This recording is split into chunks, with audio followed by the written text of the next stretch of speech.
So eto na nga ang kaganapan ng aking pagka-guest speaker na isang malaking karangalan ang naging bahagi ako ng okasyon nila. Another day, another mini vlog bilang may kababuyan. Bago ako nagpatid sa venue, ilang segundo lang nung dumating ako, nagpa-picture muna ako at nagpaalam sa mga mahal kong manggagawa. At ang naghatid sa amin ni Mama, kabarangay ng Papa kong foreman. So andito na nga kami sa Tara, medyo malapit na sa location guys. Pandalas nga kami kasi ang oras pala ng simula nila ay alas 9 ng umaga. Buti na lang talaga nakahanda na ang mga isusuot ko and finally nakarating na kami. So far pagdating namin dito, nakabang na ang mga kataas-taasan na guro sa CSIS na ako na lang po ang hinihintay para makapagsimula na. Kasama ko na ang buong komunidad ng paaralan at pagpasok ko nga dito sa Oribata Hall, iba ang naramdaman ko na may halong kaba. Nakita ko na ang mga magulang at mga mag-aaral na habang nakaupo nga ako ay napaisip. Nasaan na kaya ang anak ko at busong kapatid ko na kasama namin ni Mama? So eto nga po ang dahilan kung bakit nandito ako and finally dumating na din ang hinihintay ko. Sila kasi ang hahawak ng aking camera. By the way guys, magsisimula na ang pinakamalagang okasyon nila. Lalo na sa mga mag-aaral na naalala ko nga nung nag-aaral ako, isa ako na nakikinig sa kwento ng tagumpay ng isang tao at ngayon nga sila ang makikinig sa salaysay ko. Finally guys, paakit na ako ng stage, pasimula na kasama ko ang mga kataas-taasan sa paaralan. Opening prayer to be given by Miss Grace Osera, to be followed by the singing of the Philippine National Anthem, to be conducted by Miss Rosie May B. Castro.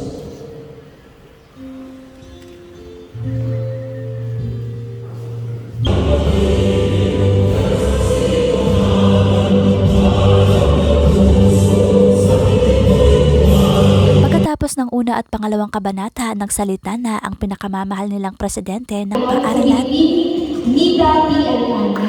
At sumunod naman ang mag-aaral, so eto nga, hindi ko rin talaga matiis ang magsalita o makapagkwentuhan. Good day everyone. It is my great honor to introduce to you our guest speaker for today's Recognition Day celebration. Our guest speaker is Ms. Nida Pacon Alemania, a proud and inspiring individual whose life story reminds us. Hanggang sa na-introduce na ako, so eto na po ang aking salaysay bilang guest Sa araw speaker. na ito, isang malaking karangalan po sa akin ang maging bahagi ng napakahalagang araw sa inyo. So ayun po, isang chat ang daig ko inaasahan 3 weeks ago sa aking naging guro, si Sir Leo. Natanong ko ang sarili ko, bakit ako? Ano ang nakaka-inspire sa akin? Ano ang pwede kong sabihin para ma-motivate ko ang mga mag-aaral? Naisip ko, ano ba talaga ang basihan para masabi kong successful ang isang tao? Yung bang marami akong pera? Yung bang magandang bahay at magandang sasakyan? O regular sa trabaho? Kadamol pong definition ang success. Pero para sa kuya, kapag gusto mo ang isang bagay, successful ka na.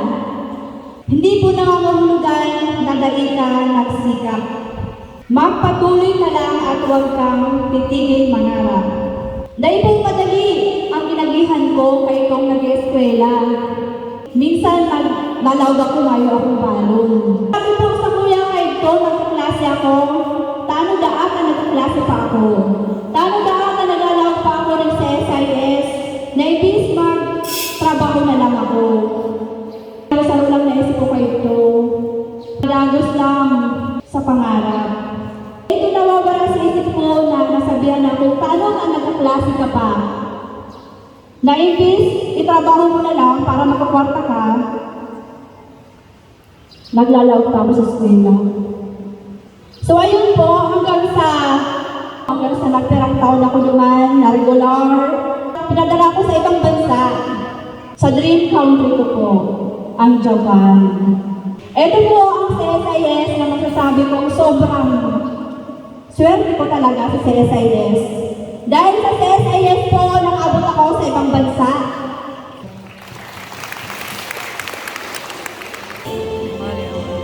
Ladies and gentlemen, that was Miss Nida P. Alemania, a product of CSIS, straight from Japan, and a former student under TESDA scholarship program. Thank you so much, ma'am, for that very wonderful and inspiring message. Now, as a sign of gratitude, we would like to present to you a plaque for honoring our invitation to be the guest speaker for our year-end awards and recognition ceremony. Let me read this citation. Camarines Sur International School, CSIS Incorporated, Sipokot Camarines Sur, awards this plaque of appreciation to Miss Nita A. Alimaya for having been the guest speaker during the year-end awards and recognition ceremony, sharing her expertise as a public servant and as an outstanding leader to the learners.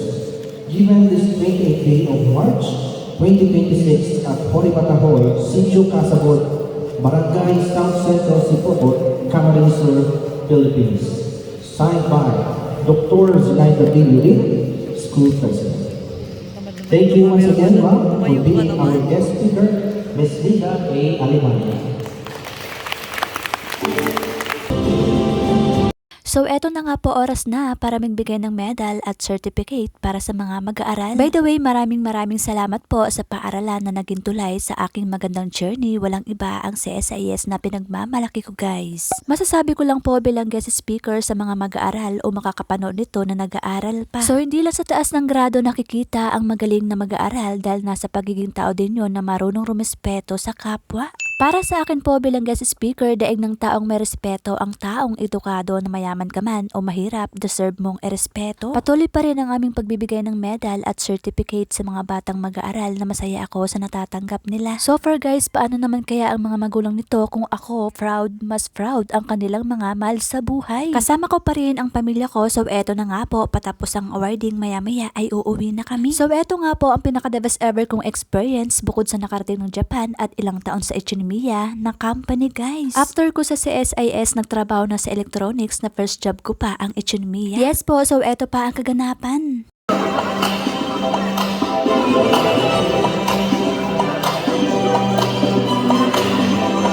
So far, pagkalipas ng 8 taon sa company na Ichinomiya ay naging Japan trainee na almost 3 taon sa Japan. Ilang buwan pa lang dito sa Pinas na eto na nga po, kasama ko ng aking mama, nakapagpa-picture pa din kay Ma'am Ides. So yun na nga po, patapos na ang okasyon o recognition day ng CSIS. Finally, dito na po nagtatapos ang aking journey bilang guest speaker na kasama ang mga guro. See you next vlog. Matane, arigato!